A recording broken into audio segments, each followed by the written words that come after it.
All about Gautrain. We were talking about it earlier, and your guest who's sitting next to you, Errol Braithwaite, is I'm a big fan, Errol, because I walk up to the Rosebank station some days when I'm feeling energetic, and then come through on Gautrain to Sandton. And I'm seeing increasingly that those trains are being used more and more and more. So perhaps the skeptics were wrong. Look, indeed. Hello, Gugu. It's great to be here. Thank you.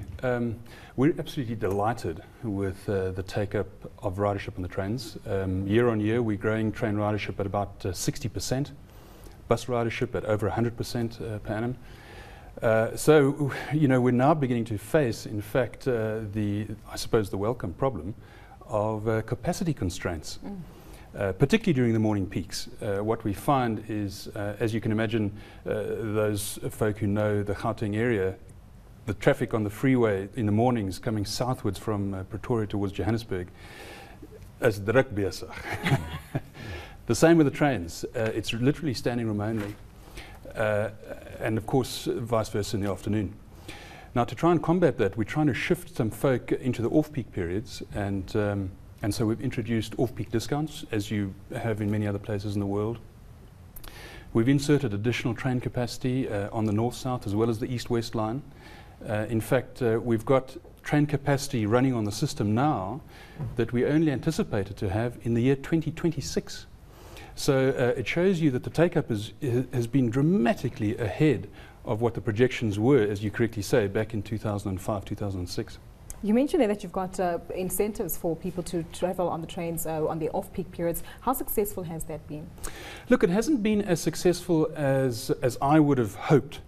But I think part of the reason for that, my theory, is that the incentive is not quite big enough yet for you to go and persuade your boss that he now needs to offer flexi-time hours at work. Get in at 10 and leave at 7. Exactly. Maybe? It's a cultural change, it's a lifestyle change, and it's a working environment change. It's not just a simple consumer choice, you know. It really is a lifestyle change. So, you know, that's quite hard to embed, and I think, therefore, the incentive needs to be fairly significant to do that. We've only got 15% at the moment. Obviously, we're monitoring that very carefully on a daily basis to see what the take-up is. And what we found is that, you know, month by month, as I say, we're increasing ridership probably about 5% per month. And about 70% of that increase is in the off-peak period. So it is having a difference, but not quite as dramatic yet as we'd hoped. Moving back to the peak periods, your trains are known to operate very timeously. If it says the train's arriving in the next 5 minutes, it will arrive and leave and load on the passengers within that space of time. How are you looking to improve on that, or more importantly, maintain it, given the fact that you're trying to introduce more trains to help increase capacity? Gugu, as you know, we are contractually obliged to meet certain punctuality and availability standards.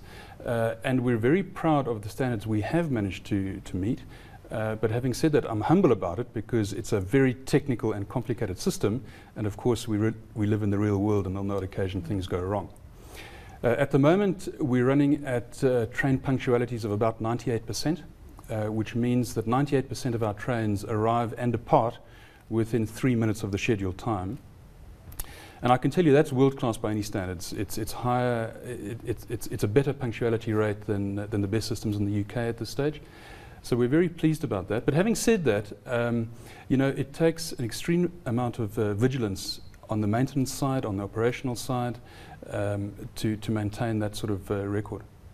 Now, naturally, with the increased capacity, that must come with increased costs. Are you looking to get additional funding, whether from the Gauteng government or any other private investors, to assist you with this new venture? Well, look, additional passengers are obviously beneficial to the cost effectiveness of the system.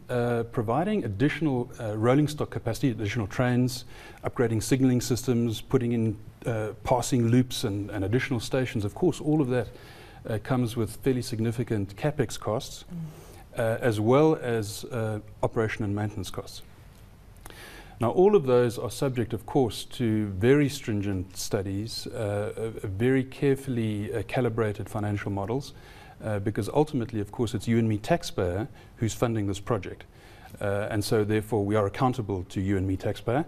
So these things need to be done very carefully. And for argument's sake, that's why it's not as simple as just place another order for another 20 train sets in the UK and several billion rand later, we can all sit with our feet up in the trains. It doesn't work like that. So how stringent is that process then? Because I thought you just go to my friend around the corner in the red tie and say, oh, Uncle Alec, just a couple odd million there. How stringent is the process for you guys? Look, it's very stringent. It needs to be signed off at several levels within government. And of course, you know that there are private sector lenders to the project as well. The Mobela Concession Company is itself an investor in the project and has borrowed money from institutional lenders to put into the project. So all of those returns need to be carefully evaluated and to make sure that the whole thing hangs together. Remind us quickly, Mbombela Concession Company, what, Murray and Roberts, are they a participant? Murray and Roberts are the primary shareholders, in fact, at this stage in the concession company. Bouygues, big French contractors analogous to Murray and Roberts, are also in there. Bombardier, which is a Canadian company, who provided all the trains and the signalling systems and the track work, all that kind of stuff. Then we have two other partners, one called SPG, Strategic Partners Group, who was a special purpose company set up as the BEE component of the Mbombela Concession Company. They must be delighted. If you're at 2026 levels, and this was coming to your point earlier about all these detailed spreadsheets that you put together, I mean, you might as well throw them out the window, yeah? Start again. In fact, we have. That's quite right. Of course, you must remember the context that this project was conceived in. I can remember attending the investors conference in 2001, and remember what was in the news then. It was, it was still the arms deal, and all of the doubt and the perception that South Africa couldn't do big projects without there being questions asked, couldn't put big financial deals together. It took 5 years before this concession agreement was signed, and I can tell you it was a very important deal to do for South Africa Incorporated. If that deal had fallen over at that stage, now when the government needs to go on road shows and get another 100 billion for power stations and things like that, the international financiers would have said, we've seen this roadshow before. Just a quick final question from my side. What's the impact of e-tolling going to be? Because now it's going ahead, we know. Surely that makes Gautrain much more attractive for people who live close to the highways. Look, the primary component of our customers at the moment are people who commute to work, working 8 to 5. And so those peaks in the morning and the afternoon are intense already, and they're intense, as I say, in a fairly uniform direction. What we'll need to do in order to accommodate e-tolling passengers and the additional demand that they place on the system is we'll need to try and attract people into the off-peak period. Why not expand? More money? Well, as I say, these are fairly long-term plans. There are plans in place to procure additional rolling stock, but that's probably still 2 years away, I would imagine. It takes a while to get these things up and running.